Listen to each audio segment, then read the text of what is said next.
All right, I think I'm gonna make somewhat of a little bit of a training video out of this. I'm gonna take some extra time and do some things I normally don't do, but let's do it this time.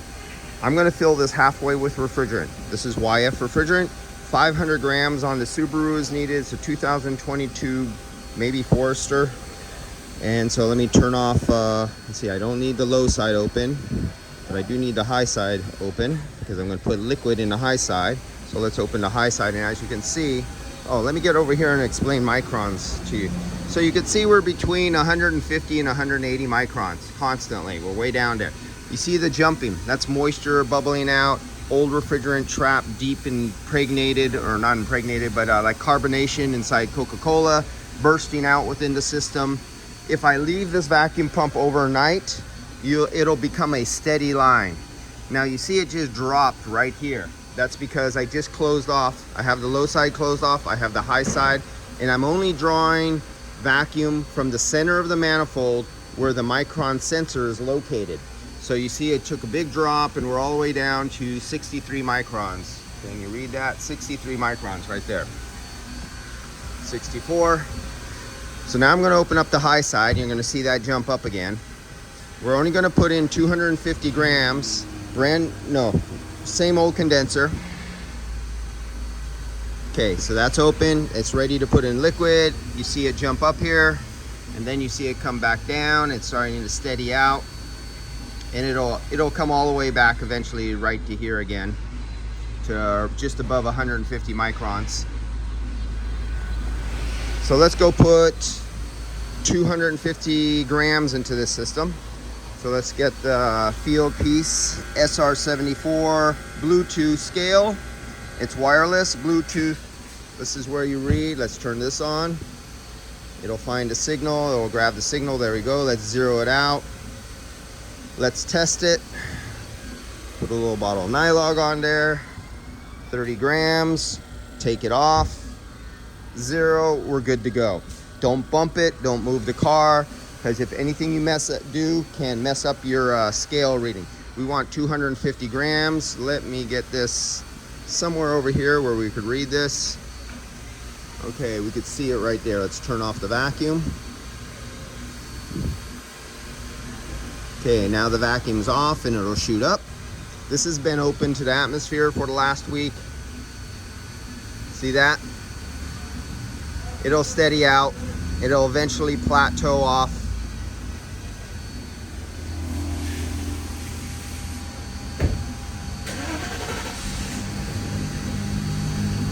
Looks like this one will go all the way up to 1800 microns or so.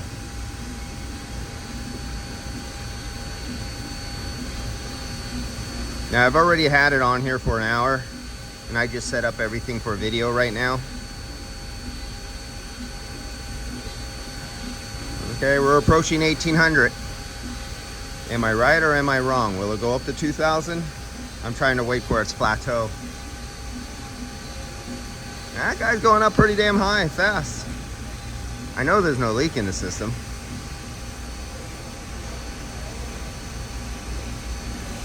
Wow, it is gonna hit that 2000 plus. That is what you call a moisture saturated system. I'm not gonna go any further than that, but I get to show you.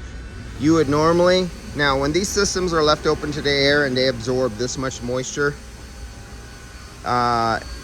there's nothing you can do. You can change the desiccant material to help that out a little bit. And if you're not in a high volume shop and you're a do-it-yourselfer, you can leave it on the vacuum pump overnight. That's your only best bet to bring it down. Well, that's a bad one. But we're gonna fill it up anyway, because I need to show you something. So let's go 250 grams.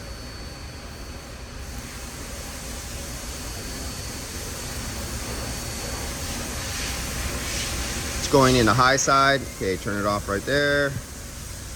Turn it on, off. There we go. I'm gonna stop right there. 250 grams. So let's get that out of the way so it doesn't fall into the fan.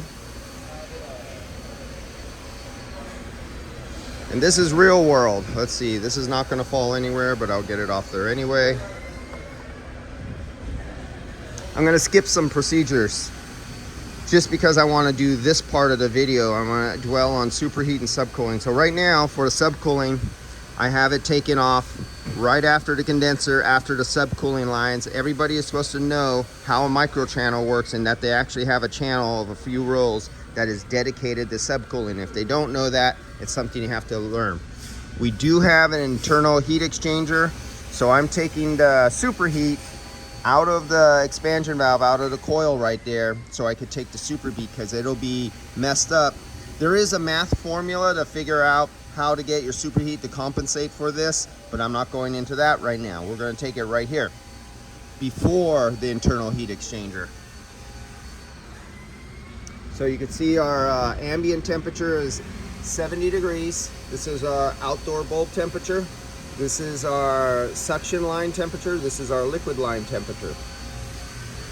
So let's switch this over to, let's see, our temperature.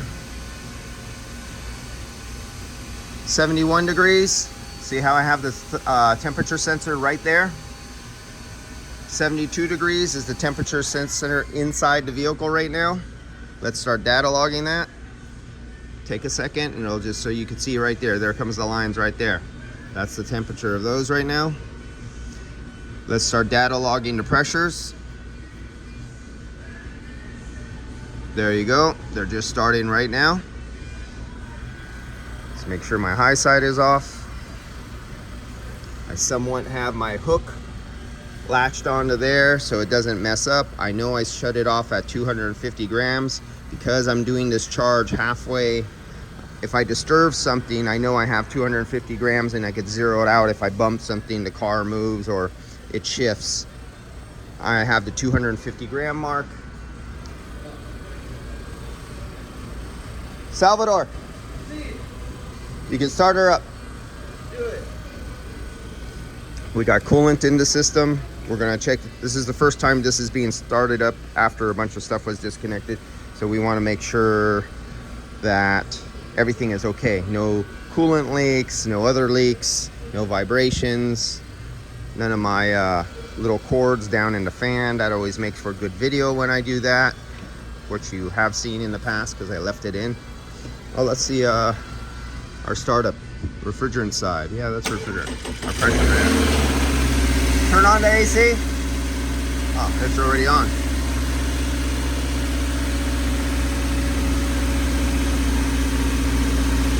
Go. Now this is a clutchless compressor. There is no clutch on this compressor. Now you can see it's in recycle mode. So I'm going to take that out of recycle mode and we're going to suck in fresh air because I want to put it under a load. So let me go turn it out of recycle mode. Remember, there's only 250 grams in here, and there should be 500 grams. So let me take it out of recycle mode, but we have full fan on. I have it all the way cool. I don't want max. No recycle. I made sure all the vents are straight and all the vents are open, so I have full airflow. I'm gonna leave the door open.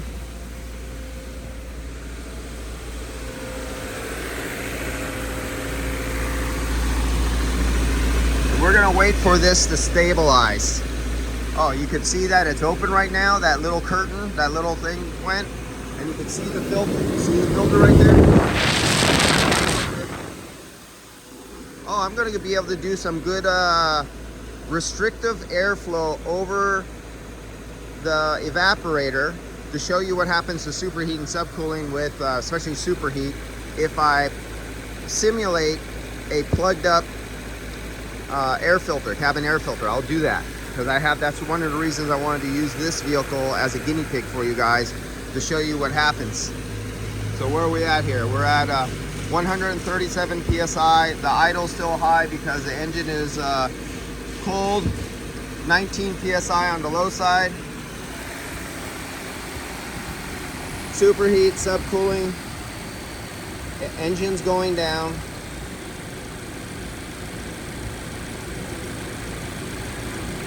I'm specifically making this for the Facebook group because instructor asked some questions about superheat and subcooling, and I just want to, if he goes back and watch all my many other videos about superheat and subcooling, you'll find out there is no rule of thumb, and there's some really extreme vehicles that have really extreme superheat, really extreme subcooling. And you see where I'm pointing? There's a reason. You got to get this. I always reversed them, and I still do to some days. You'll hear me on video call one to other. Subcooling is the one off the liquid line coming off the bottom of the condenser, but it doesn't have to be the bottom of the condenser anymore. There's some vehicles that have the subcooling and they have the flow reversed and a line internally come up and it'll come out the top of the condenser. So there is no rule of thumb anymore on condensers that the liquid subcooled comes off the bottom of the condenser, because some of them it comes from the top. Superheat. Superheat is going to come from after the expansion valve, coming out of the evaporator. And there's some good videos by Ty Bremen, and his YouTube channel is called Love to HVAC. Then there's Greg Marcialo, and I butchered his name, sorry Greg, but go watch, subscribe to his channel on YouTube. He is HVAC Service LLC. And then there's Brian Orb from HVAC School. All these guys are on YouTube, and if you look up refrigerant stacking into YouTube search under refrigerant stacking, then look YouTube search under subcooling, then YouTube search under superheat, of these three gentlemen and the videos they make. They have some videos where they just do superheat, they have some videos where they just do subcooling, and they have some videos where they combine the both of them. And go back several years and watch all their videos, and hopefully you should have a better understanding of what's going on. As you see, we're steadying out. 19 psi. Looks like we're going to stay 22 now. Our idle steady 134. So let's go look at our temperatures. What's our dash doing here? You notice, see that little blip right there? That's where I opened up from the recycle, and here it is. It's climbing a little bit, and you're gonna see this climb. See, we're all the way up to 56, because as I'm feeling this coolant start to get hot, because the coolant, it still hasn't opened up yet. It's really gonna get hot when once the thermostat opens up, and it really gets hot, because right now it just has the heat of the condenser. Oh, let's look at that. Outdoor air bulb temperature, look, it jumped up to 76. It's not 76 in here, it's only 70 degrees. But because this air in this local area is blowing around, the temperature right here has now risen to 76 degrees. But let's do this. Let's take the temperature after the condenser. So now I'm gonna drop it in. So now we're gonna take the temperature right here. You see, I don't want it to touch the metal, because if it touches the metal, it won't take the air temperature, it'll take the metal temperature. So let's come back up here, look at the temperature. 99 degrees, 100 degrees. Do you see that outdoor bulb temperature? Do you see where I'm taking the temperature? Now let's move it to the other side, right there. Now I'm on the other side. Now let's look at it. It's going down as it cools off. Do you see the difference? Let's do that again. Let me take it from right here. Let me pick it up, put it on the other side. And there we go. And look at our temperature go up. Now let's take that little thermistor up once more. Let's take it over here. Let's see what the temperature is coming out of the, without hitting the fan. Let's see what the temperature is right there. It hasn't picked up much. And why hasn't it picked up? It's still 90 some degrees. Because this is cold. The thermostat has not opened up yet. As soon as this thermostat opens up, a big rush of really hot air, like 180 degrees, is going to come out here, and it's going to come into here, and it's going to start feeding the evaporator. So let's go look at our, okay, so there's our temperature. Look at, we're 56 right there at minute number 6. Here's minute number 8. We're at 57 degrees. It's slightly picking up temperature right here, and it's loading the evaporator. So let's go back. Let's go back and look at, we're only at idle 2. So our superheat is 45 degrees. Our subcooling is 30 degrees. What do I want to show you right now? Oh, let's see what the before and after superheat. So here's the superheat, no, subcooling. Here's the subcooling right here. Liquid line temperature, 75 degrees. Subcooling, 31 degrees. See subcooling 31 degrees? See this? And then it uses the pressure, does the math, really simple stuff, look it up. Oh, and let me put this, hey, let me put this to the right refrigerant. There, that changed things a little bit. So let me take that. We're still liquid line temperature, 75 degrees. Now let me grab this and show you the difference here. 75 degrees right there at that point. Now let's grab this. Let's go to where it enters. Where does it enter at? Let's go right before where it enters the liquid line. Can I get to it? Yes, I can. I see it. So this is just before. I can't get it there. Still 76 degrees. Now, you see that line right there? It's coming out of the internal heat exchanger. Let's see if it changes. 77, 78, it's going up a little bit. Now let's move it. This is the line in this direction going through the heat exchanger and then coming out over there. If I could get my hand in there.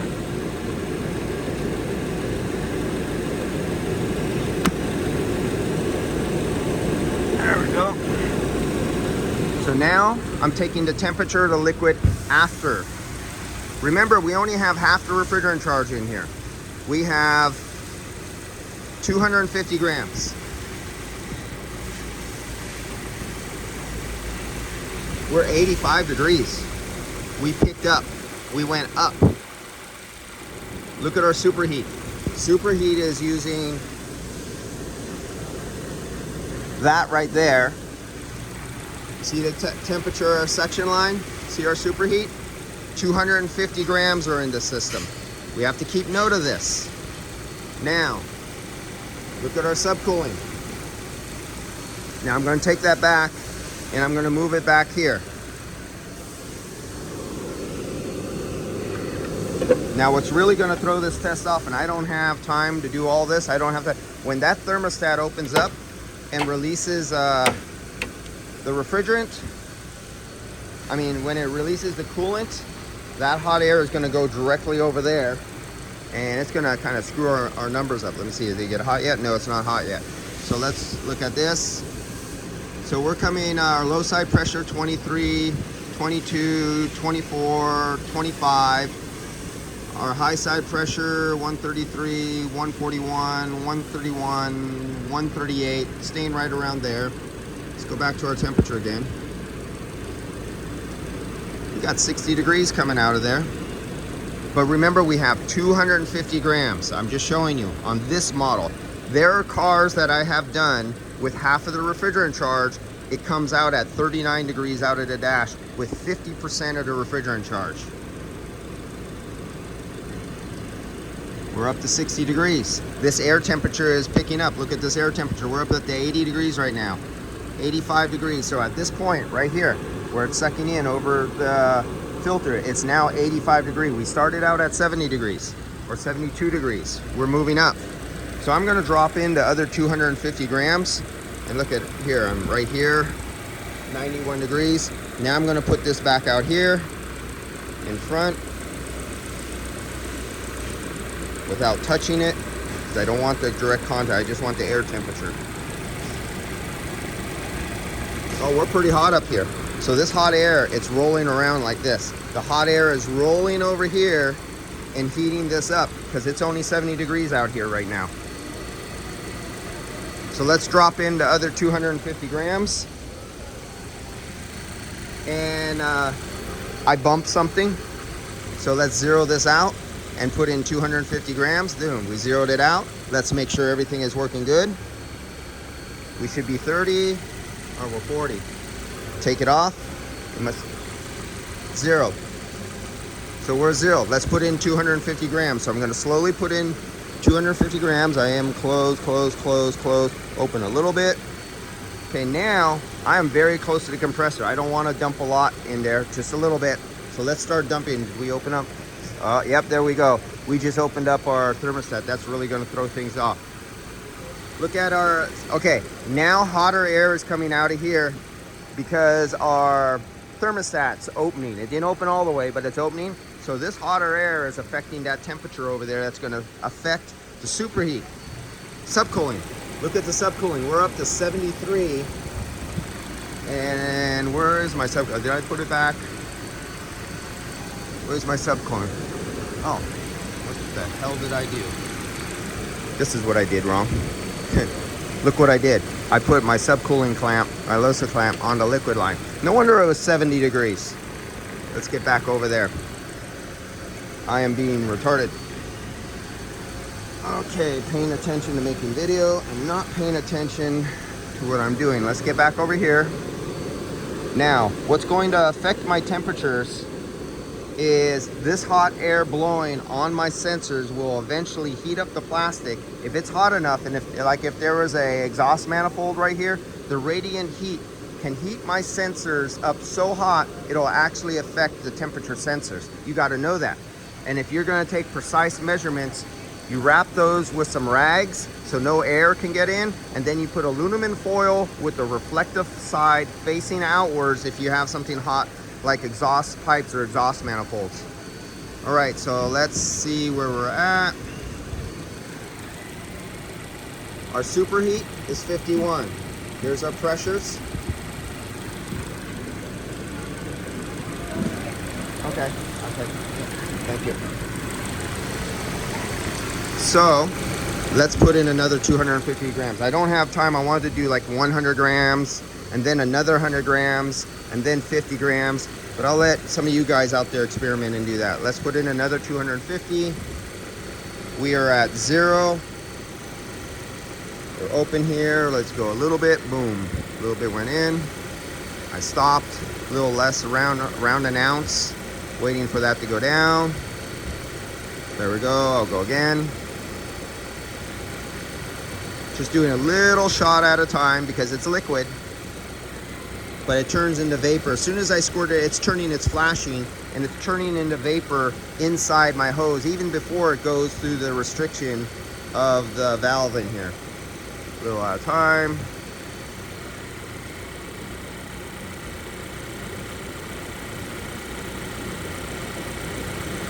Let's open some more.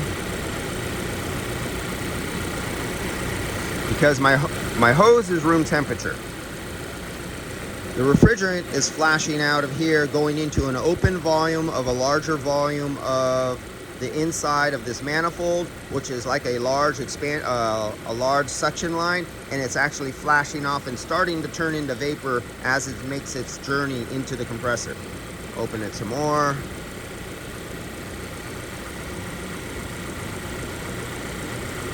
And you could just watch the numbers here. Let it stabilize out a little bit. Look at our superheat. What do you notice? Look at our subcooling. What do you notice? Let's open it some more.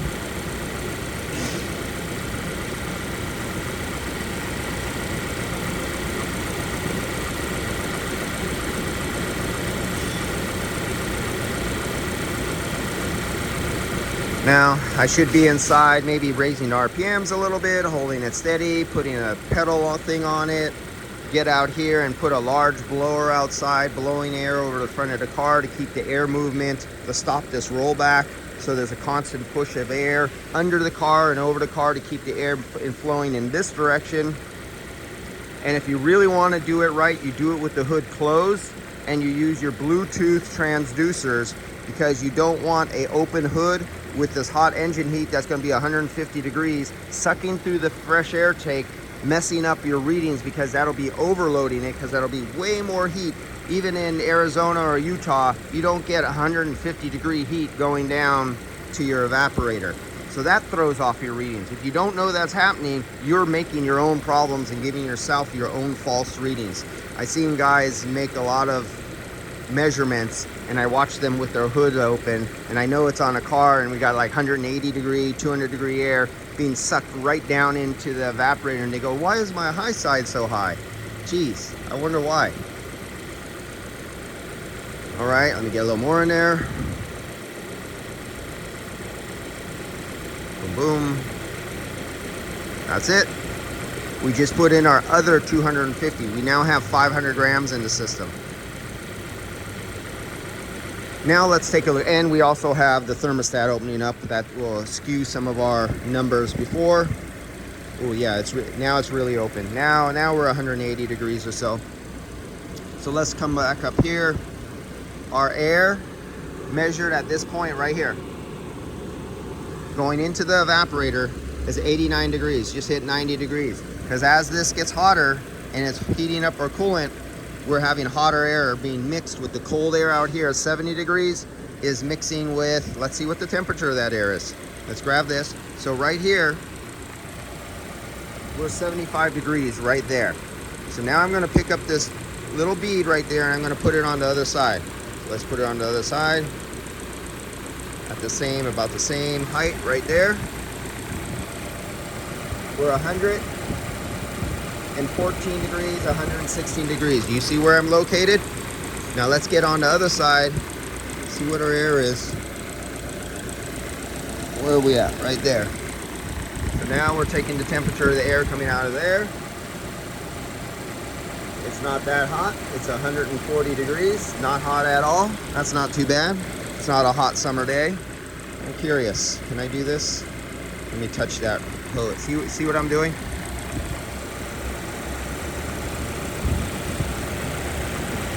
Nope. My finger takes away the heat. Let's go right about, let's go right about here. Let's see what the air is right here. So the air right here,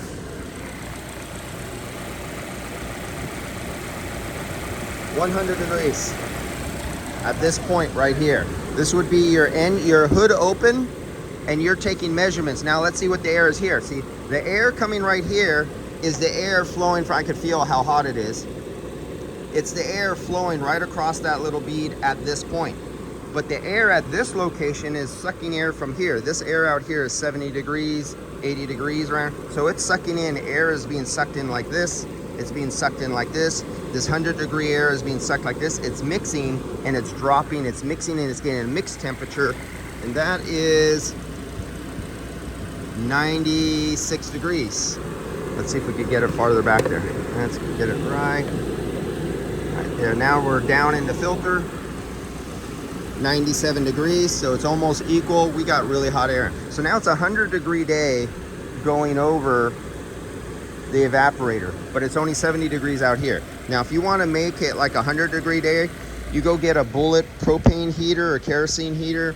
You set it up behind your fan, pull it back a few feet, and take your temperature measurements and average them out here, and you can fool the car to make the car think it's a 100-degree day by hitting 100-degree air, hitting the front of the condenser in a forward motion using a bullet heater with a big fan, and you can fool the air temperature, making it think it's 100 degrees by doing a little blend of the air up here until it hits 100. The only thing you won't have on a 60-degree day is you won't have heat load unless you were in a body shop and you had some of the infrared heaters, and then you would take them up here to the windows and hit the windows and bombard the interior with a known wattage. Now there's a formula you can do to simulate the sun on wattage per square meter to get the same heat load, but that's getting out of the realm of what I want to teach or do anything like that. This is what we're taught in school, okay? You're taught to do this kind of math. So we have that there. We have 54 degrees coming out of the dash right now. So we know we have 54 degrees coming out of the dash. Let's look at that. Rock steady. 53, 54, 55, 55, 54, 54, 54.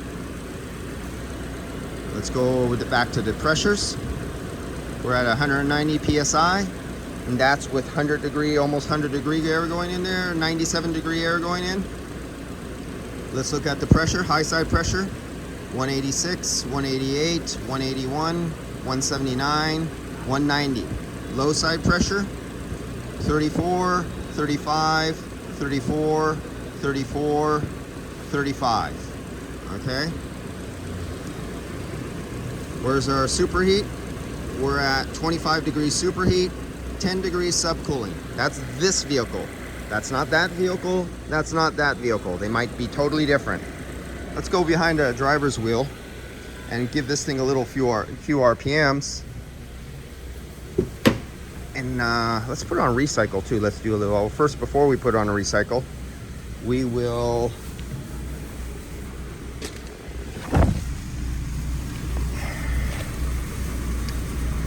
we're not on recycle. We're gonna give this some RPMs, and this is already a 30-minute video. Most of you guys are already dropped out and left by now. Oh, my battery's about to go dead too. Let me hit the battery button on my backup battery on my case. There we go. So I was down to 3% battery. That would have been bummer. Oh, don't race that. Okay, so now let's see, can I get this without too much glare? I'm sorry guys, you got glare, but I wanted you to see the engine RPMs. It's at idle. Let me give it a few engine RPMs. Just get up there, give them those. Hey, there we go. Let's see how this vehicle software. Hey Siri, turn screen brightness up 100%. There we go. There we go. Okay, you see in the background there, I'm about at 1800 RPMs. Say we're going down the road at 35 miles an hour. I'm trying to hold it there. Oops, no, you can't see it. There you go. I'm trying to hold it steady at 1800 RPMs.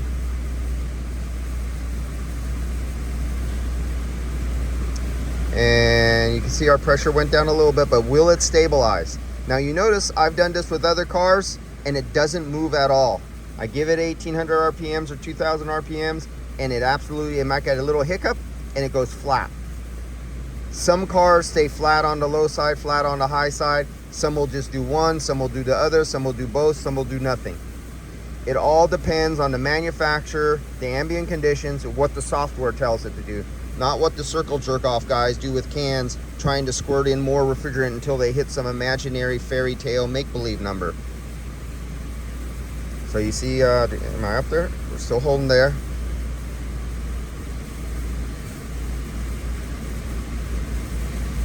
Is that clear? Does that focus? Now let's take a look at our superheat, our subcooling. Isn't that nearly identical, or did we stop moving? No, we're still moving. Let's look at it here. That's our pressures. Let's look at our superheat subcooling. There's our superheat and subcooling. So one was idle.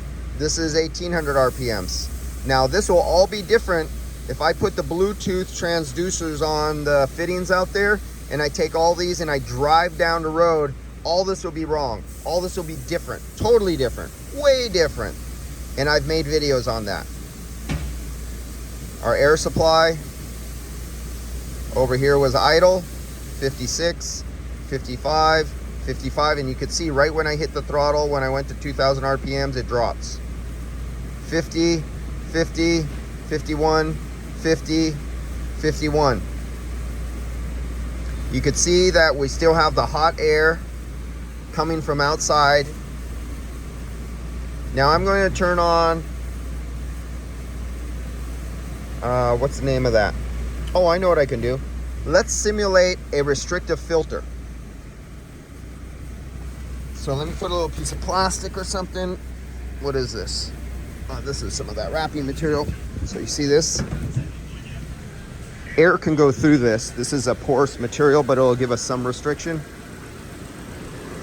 Now we're gonna simulate some leaves and a mouse nest. Okay, there. The air is sucking. It's sucking really hard right through. This stuff really doesn't stop air very good, but it should do something.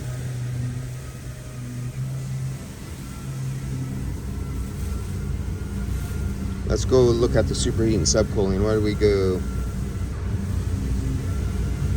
Oh, look at our superheat. From 25, we went down to 17, 19, 20. Oh, is it gonna try the... So this has computer, so computer can compensate. But look at our subcooling. Down to 2, down to 1, because of that air restriction. And look at all the air blowing out of there. You don't notice much. It still feels pretty damn good. This is a pretty strong flow. But that little bit of restriction, like dust in the cabin filter, look at the subcooling, look at the superheat, all screwed up. So if you were trying to take recordings of superheat subcooling, you would be all screwed up. Your data would be wrong. Just a little bit of air particles and dust inside the cabin air filter. Or if the customer, and you didn't know it, put one of those HEPA filters that take out viruses and dust and bacteria. They're very restrictive. They're just like that. And you would get totally messed up numbers. Your numbers mean shit. They don't mean anything. And you don't know it as a technician, and you're trying to data graph and get some averages and learn and teach yourself. But if your airflow is off because somebody put in one of those Super Duty special NASA, you know, end of the world Armageddon filters, it messes this up, and this is what you're gonna get. So let me go pull that out of there. And what else can we look at? Oh, look at our temperature. Remember right there, I threw on the restriction, and our temperature dropped from 51 degrees. Well, we got 46 degrees. We're working really good, but we got a restrictor. We're less CFM of air is coming in the cabin. We got better latent heat removal, but we have less sensible heat. Our BTU output has went down. So in a sun load on a hot day, you think this 46 degrees is better, but it's actually worse because there's less volume of mass to remove heat load. That's another class. Let's take that restriction out, or let's make the restriction a little worse. Let me take this. Oh, there we go. Oh, that was good. Oh yeah. Okay, that'll be good. Now let's see what that does.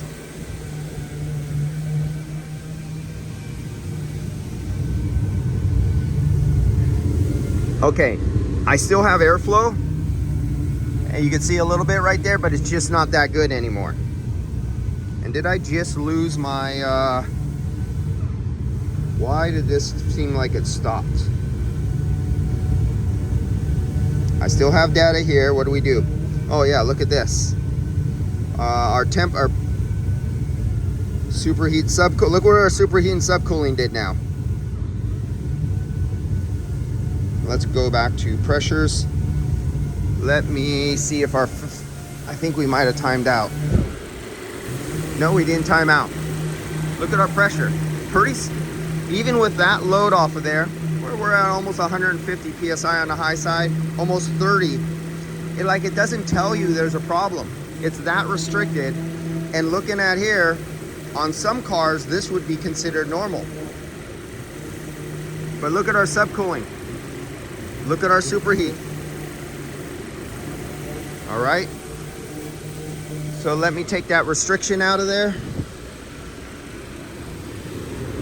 because we know this is 100-degree air coming off here.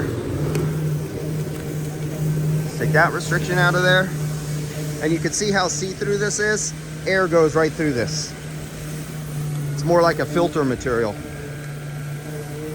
Okay, so now we are still 100-degree air. We're gonna get rid of this 100-degree air, and I'm gonna close this. I'm gonna put it on recycle. So let's put that right there.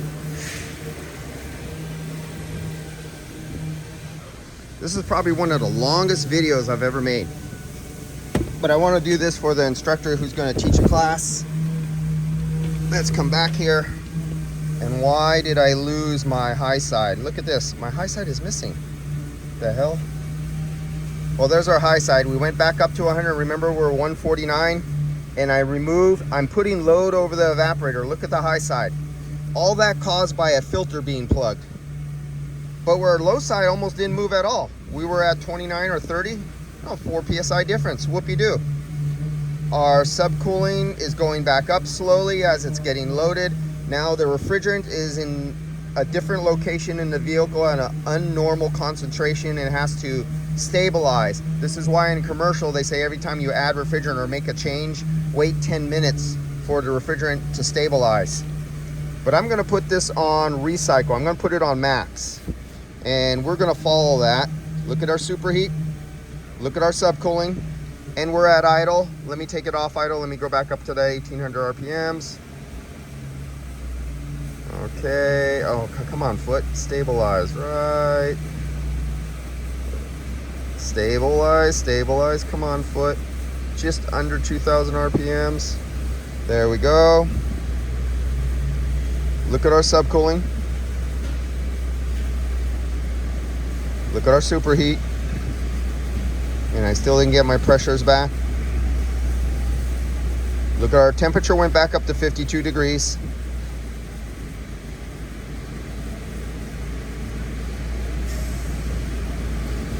(225 PSI). Oh, the thermostat must have opened up. Oh no, we have it. No, we don't have it on a recycle yet. 200. So our thermostat, we must have had a really big surge. Yeah, look, we're at 105 degrees out there now.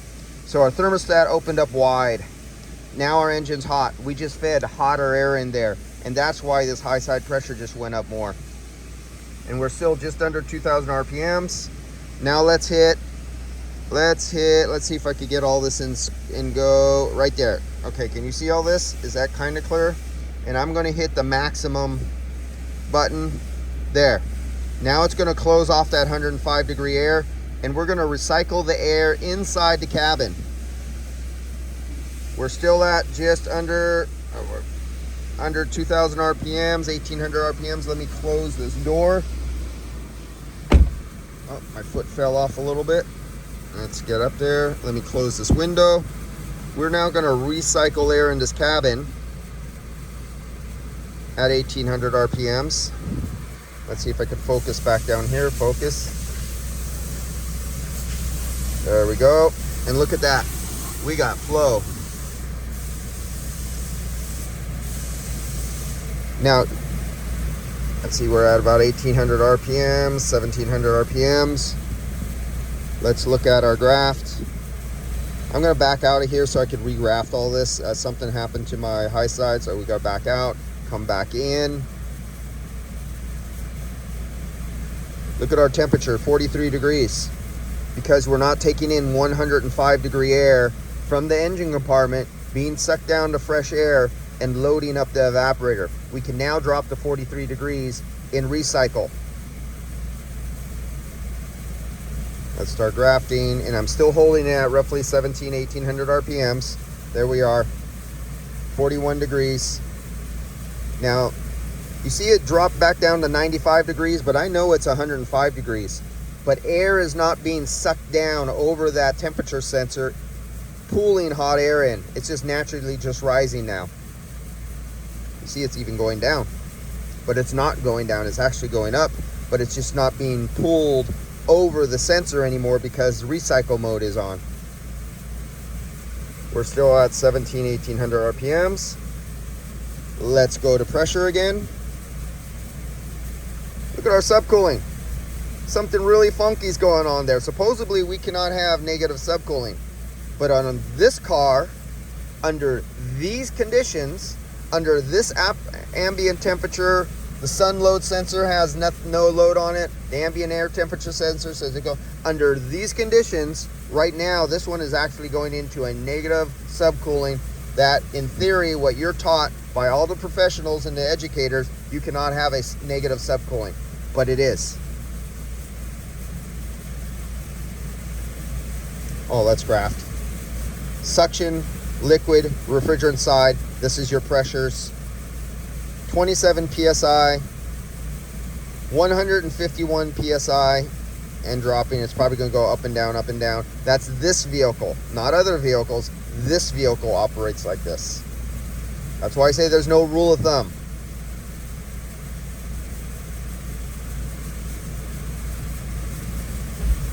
There you go. And it's getting rather late, guys. I do have other shops to go to. But since somebody who was going to give a class about, I mentioned superheat and subcooling a little bit, maybe he wants to tell his guys to watch this and don't take it as a rule of thumb or normal. That is just how this vehicle operates because of the software controls everything with a variable displacement compressor. There's other vehicles that'll go up to 270 PSI and hold it at 270 PSI. There's other vehicles that will go down to around 120 or 30 PSI on the high side, all in the shop. If I lined up these different cars, they would all be different. None of them would be the same. No rule of thumb. If some guy gives you rules of thumbs, cut his thumb off. All right, guys, I got to see you later. I really got to take off. I wish I could do more videos like this, and I wish I could do editing for you guys, but it's just not in the cards for me. I have too much work. See you. Enjoy. I lost 90% of you because I'm rambling on, and this is like a 45-minute video. So only about 3 guys are left, maybe 1 guy is left watching this video. See you guys.